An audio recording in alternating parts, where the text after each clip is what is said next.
Our next speaker will be Dr. Mark Knauer. Mark Knauer was born and raised on a pure line pig and cattle operation in southern Wisconsin. He received his BS in agriculture education and MS in animal breeding at Iowa State University. Following his time at Iowa State, Mark completed his PhD in animal breeding and genetics at North Carolina State University. Dr. Knauer currently is a swine extension specialist at North Carolina State University, where he focuses on genetics and production management. Dr. Knauer will be presenting on managing seasonal variation and herd capacity constraints. And this session and all talks today are sponsored by the National Pork Board. Thanks, Dr. Lerner, for the introduction, and thanks for the committee for the invitation. It's a pleasure to be with you all today.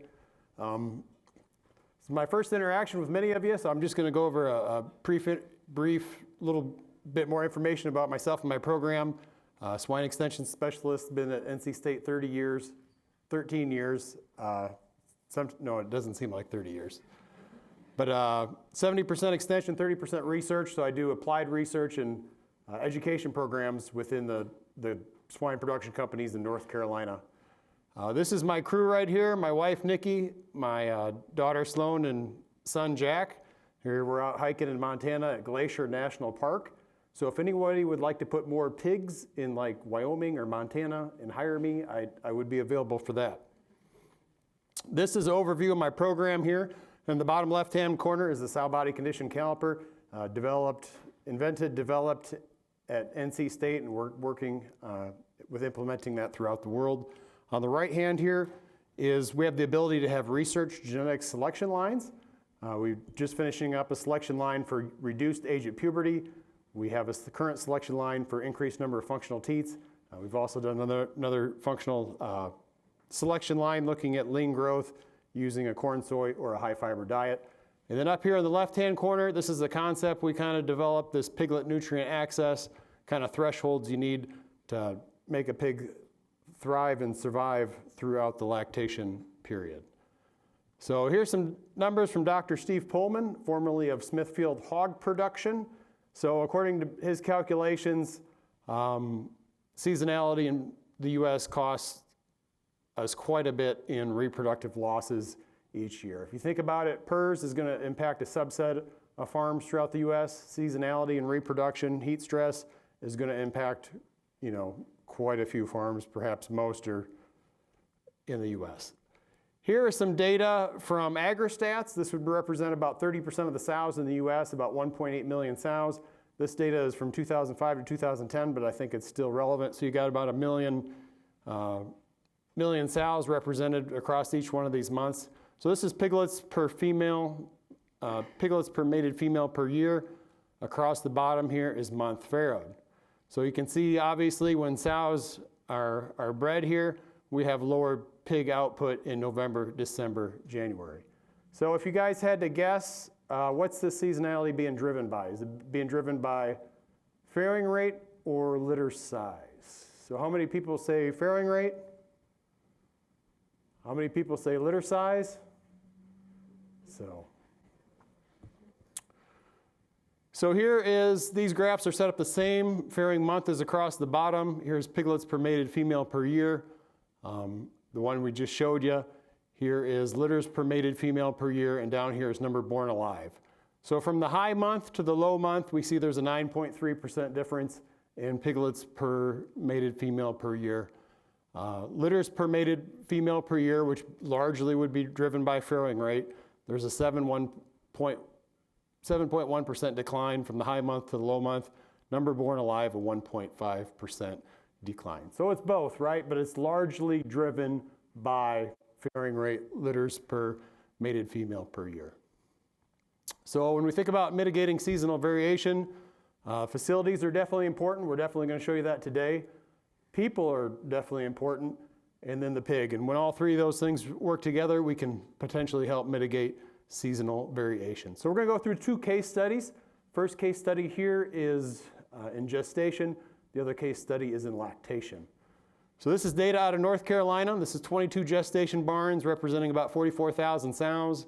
And the trait we're looking at here is abortions, late summer, early fall abortions. And the range between these 22 farms and abortions was 0.65 to 3.5%.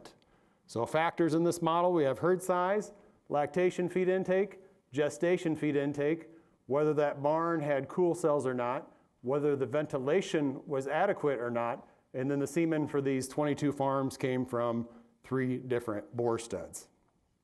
So if we plug this in, barn's the experimental unit here. We got abortions on the side axis here, and in relation to cool cells, as we might expect, but this puts some numbers behind it. In this study, cool cells, yes, did reduce abortions, those late summer, early fall abortions. And that was statistically significant. In relation to whether the fans were sufficient, again, sufficient fans within the gestation barn significantly reduced those late summer, early fall abortions. So here's an example of cool cell pads. A lot of you have probably seen cool cell pads. They could be either on the side of the building or sometimes they're on the end of the building as well, depending on how much cooling area is needed. So who can tell me what's wrong with this cool cell pad here? I heard dry spots, exactly. So how many people have been to farms with cool cells and seen dry spots in the cool cell pads? So quite a few. So you're not getting your coverage as you need to be, right? And so that's leading to inefficiency of your cooling system. Your air's not getting cooled if it's coming through the dry spot right there. So back to our 22 barns in gestation. When we look at the abortion percentage in relation to feed, an increase in lactation feed reduced abortions, subsequent late summer, early fall abortions. This is not shocking. As you'll see throughout the presentation today, lactation feed intake drives subsequent farrowing rate, which helps mitigate your seasonal infertility. That was statistically significant, lactation feed intake was. Gestation feed intake, numerical relationship as far as sows that were being overfed in gestation had numerically more abortions. So the importance of feeding management. Next, we're going to move into a lactation study. This is the impact of sow location in farrowing room during heat stress on subsequent reproductive performance. So to set this up, this is a common farrowing room layout you may see in North Carolina. Air enters the building here through evaporative cool cell pads into the hallway here, and then you'll have some air inlets here going into the rooms. You'll have fans in the back here pulling air across the room. And so these farrowing crates right here, they're getting the cool air, right? They're getting the cool air coming in from the hallway. And then as that air travels across the room, it's going to gain heat. So if you don't have facilities that are up to date, if your ceiling is lacking insulation, if you don't have enough fans, you're potentially going to have more heat gain across that farrowing room. And so this is data that we took from a research project, a nutrition project, which we found some things, but really it ended up just the room information ended up being the most interesting. This is at a 3,600 sow farm in eastern North Carolina. Older facilities that definitely needed some work. So to set up these next graphs, when we look at it in relation to reproductive performance, here's the zone 1, or the farrowing crates that are right next to where the cool air is coming in from the hallway. Zone 4 is near the back wall, which should be the hottest part of the room. So this is a busy slide. We're not going to go through all of the traits, but these are the traits that we measured. Across the top here, zone 1, zone 2, zone 3, zone 4, reproductive traits, subsequent reproductive traits, and sow body conditions. Those circled in red are significantly different from one another. And if anybody wants these slides, just send me an email. We'll give you these slides. It's no big deal. So impact the piglet survival across the room, impact of litter weaning weight. 13 pounds difference between the front of the room and the back of the room. We're going to look at this here in a little bit more. Impact on subsequent reproduction in relation to farrowing rate and number born alive, relation to body condition loss as well. So here's more data from that study.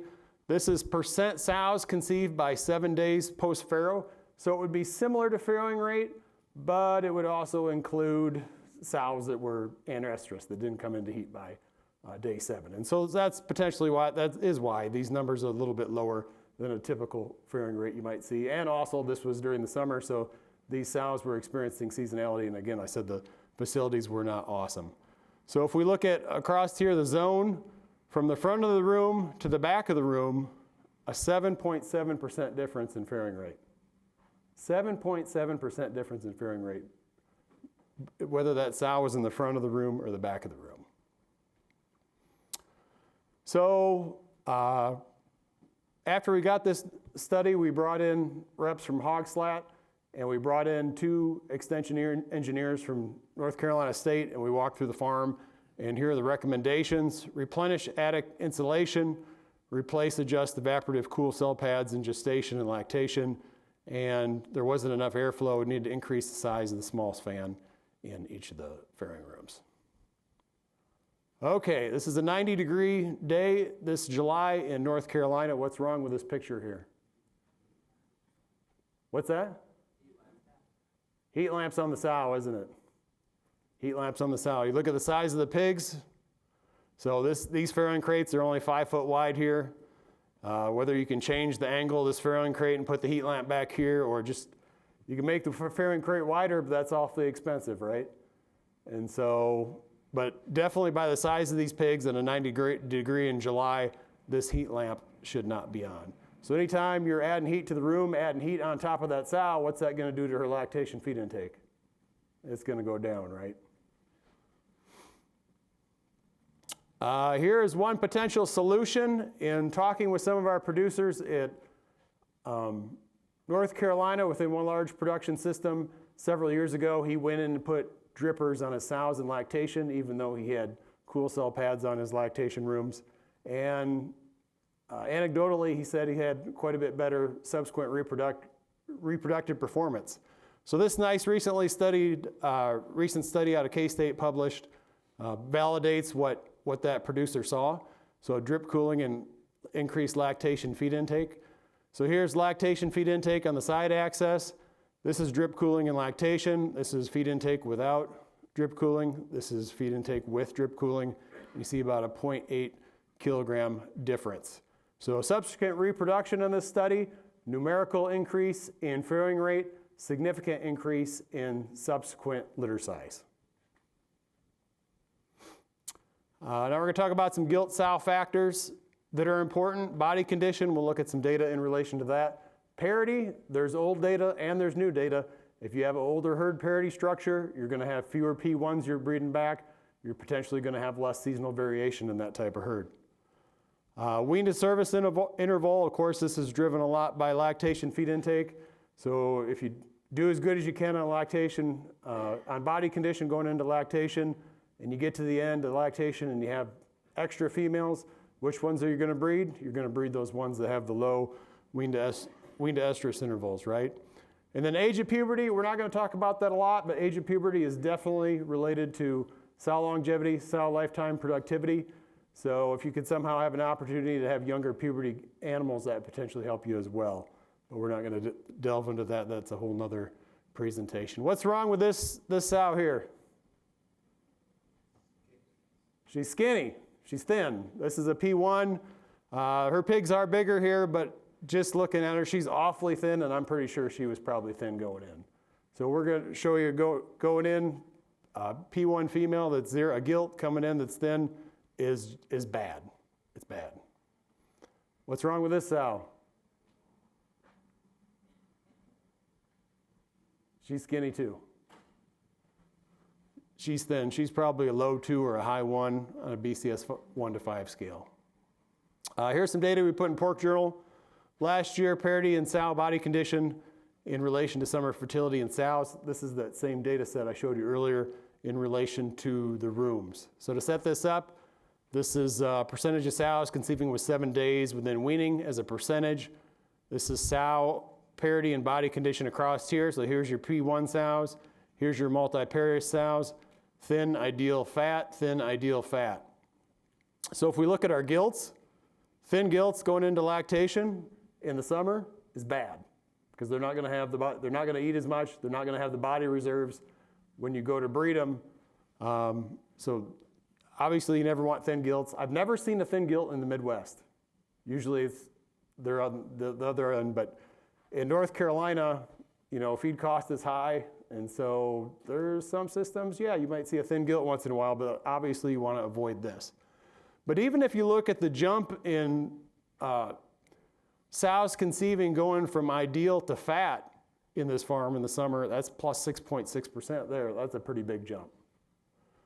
And then if we look at gilts in relation to sows, we didn't see any relationship between subsequent farrowing rate and sows, but even going from gilts to sows, again, we see a pretty big jump in subsequent farrowing rate. So that's again tied to why having an older herd, having fewer of these gilts or these P1s to breed back is going to be favorable when you're breeding back in the summertime. Here's those, this is the same sow, same setup, the P1 here, multi-pair sows here, thin, ideal fat. This is sow caliper loss in units. So about a 1 unit in the caliper represents about a third of a body condition score. So as you can see here, the gilts lost more body condition than the sows. Well, this makes sense, right? A gilt is smaller, it can't eat as much, hence it's going to lose more sow body condition. The interesting thing to point out here, though, is those thin multi-pair sows going in the summer, they really barely lost any condition. They were able to eat enough to maintain their condition even under heat stress conditions in this herd. So targets for caliper score at farrowing, this really hasn't, caliper has been out for 13 years now, and our targets really haven't changed. In sows, you want to be kind of on the high side of ideal, so then you can wean them on the low side of ideal. And then gilts, most gilts you don't hardly have to do anything, and they're going to end up here on the low side of fat. For our gilts that are coming off ad libitum feeder, and then they get bred, and you feed them pretty good in gestation, most of those gilts should be able to pretty much hit that low fat by the time they farrow. And that's been our recommendations. Definitely don't want thin gilts. Here's some data out of Thailand. Again, this is wean to service interval in days across the bottom, farrowing rate on the side axis. Those sows that come out with their day 4, day 5, wean to estrus, those sows are going to have better subsequent litter size. They're going to have better subsequent farrowing rate. People, this could obviously be a whole talk in itself. We definitely want to avoid stale feed. Individual sow care is important. Making sure the feed doesn't get stale. Dr. Bartoloso did an excellent job showing his graph showing that just like humans, sows don't like hot water. So if you give them hot water, they're not going to eat as much feed. So making sure the water is cool that's coming through. Breeding management, doing a good job with the semen, bore exposure, estrus detection, breeding technician. Gilt availability is obviously important to meet breeding targets, yet the higher farrowing rate that our farm has, the smaller the pool of females we need, right? If we're got a high farrowing rate, we're not going to need as big a pool of females to meet our breeding targets. Opportunity females, there's opportunities to put those on matrix. This overbreed and abort, this is a little bit, I've only seen this in one system, and they have perhaps the best, most uniform pig output that I've seen of any system. They'll overbreed in some weeks, and then in earliest gestation, it potentially abort that animal to put it into the breed row. So today's takeaway, farrowing rate drives seasonal variation in output, and lactation feed intake is a big driver of farrowing rate. So lactation feed intake, it's the 1,000-pound gorilla, right? If we get this right, it's going to drive that subsequent farrowing rate. Take into consideration your facilities to get that done. You got to have good ventilation, cool cells, potentially drip cooling and lactation. Body condition management, farrow gilts on the low side of fat. Farrow 100% of sows in BCS 2, 3, or 4. So the caliper sticker comes, it has 2, 3, or 4, so just keep them on the sticker, right? So if you're getting up close to the 4, you got higher feed costs, but just avoid the 1s, avoid the 5s. people, individual sow attention, lactation, feed intake drives, wean to estrus interval, and of course, wean to estrus interval is a predictor of subsequent farrowing rate. So, other takeaways: leverage extension engineers or equipment people to come in and troubleshoot your problems if you think your farm is older and it needs some help in areas to get up to par. Consider an older herd parity structure to help reduce seasonality and reproduction. And then, of course, a sufficient gilt or sow pool is needed. But the higher your farrowing rate is in your herd, the fewer extra females you're going to need to keep around, and the less heat you're going to have in the barn. So with that, thank you all for your time, and I'd be happy to try and answer any questions.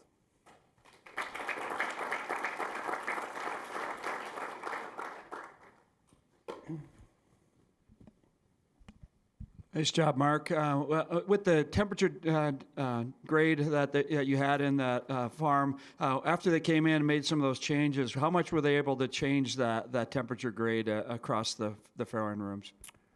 So that's an excellent question. And if you think about it, you know, the industry has lost a lot of money. And in North Carolina, our feed costs are higher.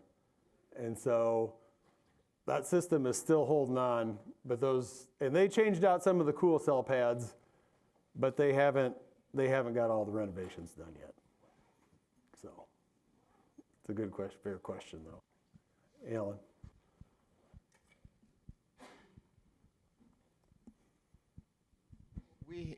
Doing research, other heat stress research, we're finding out you always gain heat from one end of the barn to the other just from the radiant heat of the barn and the heat lamps or the pig heat. But all performance levels, bore studs, possibly grow finish units, I don't have data, but definitely you need to look at bore studs. Everything goes downhill performance-wise. I know yours was only 8 out of 12 variables, but the vast majority of variables all go downhill from the fresh air end to the warm, full of dust end with tunnel ventilation.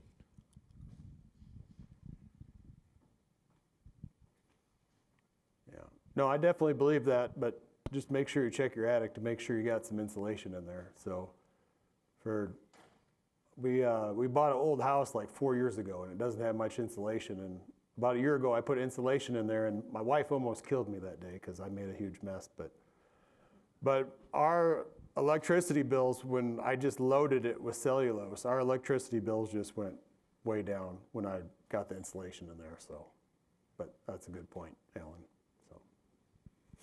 Hey, Mark, nice job. Always appreciate listening to your thought process and what subjects you come up with. Very innovative.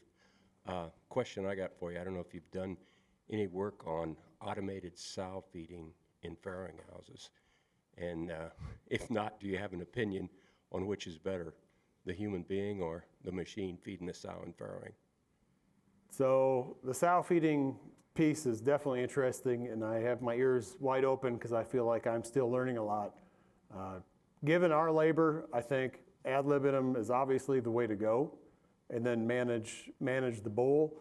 Whether you can get away with wet feeding or not, I don't know yet. Like I was talking to a producer yesterday in Michigan, and they had gone to a system where they think they got their water flow rate right, and they think they're seeing some success with the wet-dry feeding, which potentially is going to boost your intake, right, if you can get to wet feeding. But I would need to see whether that works in North Carolina in our heat, you know. But ad libitum is always best, and then you got to manage it, and there's potentially more than one right way to do ad libitum, right? A lot of times there's more than one best way, but whether we can get to the wet feed and lactation, some of the nutritionists might have a better idea than myself, but good question, Ben. Mark, great job. With the drip cooling that you mentioned, there was a difference between intake and lactation. Any differences in coal rate or sow mortality before and after? Oh, they had 150 sows per treatment in that study, and you can ask Mike. It was a K-State study, so, but he's been on 1,000 studies, so he might have to look it up. I don't know. So, I don't think they had that on there though. They had subsequent litter size, subsequent farrowing rate, but which, if you did the difference between the fairing rate, that could be a cull rate increase in culling there. So. Yeah, very nice presentation. I have a question about the drip cooling. Because you know the sows always move behind and front. So how it works, and when doing this drip cooling, so how to balance the humidity in the stable, and maybe this influence the piglets. Yeah, that's my question. Thank you. That's a good question on managing the drip cooling. So if you got cool cell pads, your air coming in is already high in humidity, right? So the air comes in, it adds water, but it drops temperature. And so I wouldn't think you'd add too much humidity with the drip cooling, but you still got to manage it, right? Because you don't want the piglets getting wet at a young age. And so it's, find someone that's doing it and doing it right and go see what they're doing. And that's my advice. But a good question, managing the drip cooling.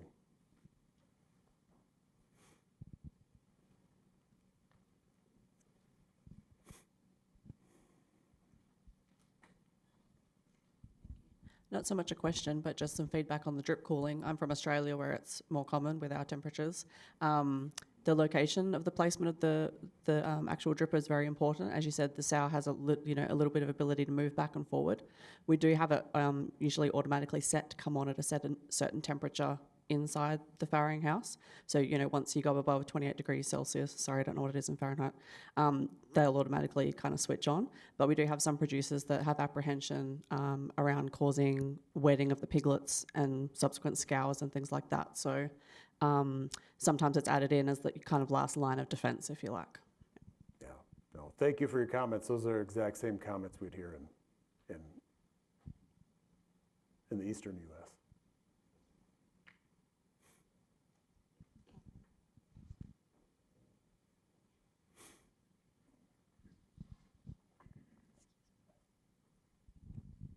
If you are using drip cooling, and I have posters on this, but we have found out that the sows have actually 2 peak temperatures in a day, and that they stop eating around 10:30 or 11 a.m. Their body temperatures go down, and they're as hot at midnight and 1 a.m. as they were at 11 a.m. So if you are using drip cooling, but the ventilation rates need to be adjusted because the sow's heat production is not constant during a day, but when she doesn't eat, starting at 10:30 or 11, she reduces her heat production. So if you are going to use drippers, you may have a different set temperature at 11 p.m., 12 midnight, and even 1 a.m., because if those sows all get up and eat, and I thought as a farm boy, all the pigs got up and ate, they're fine, they're actually overheating in the next 30 minutes to 3 hours. And it's within 200th of degree C, as hot as they were at 11.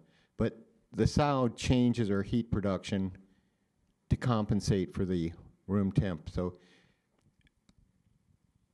you may want to change your ventilation rates and your drip cooling for what's going on in the actual sow, not just based on the room temperature. So yeah, those are excellent comments, Dr. Schinkel. I feel like that's like the next level management, right? But no, thank you. Much appreciated. All right, let's thank Dr. Knauer for his presentation.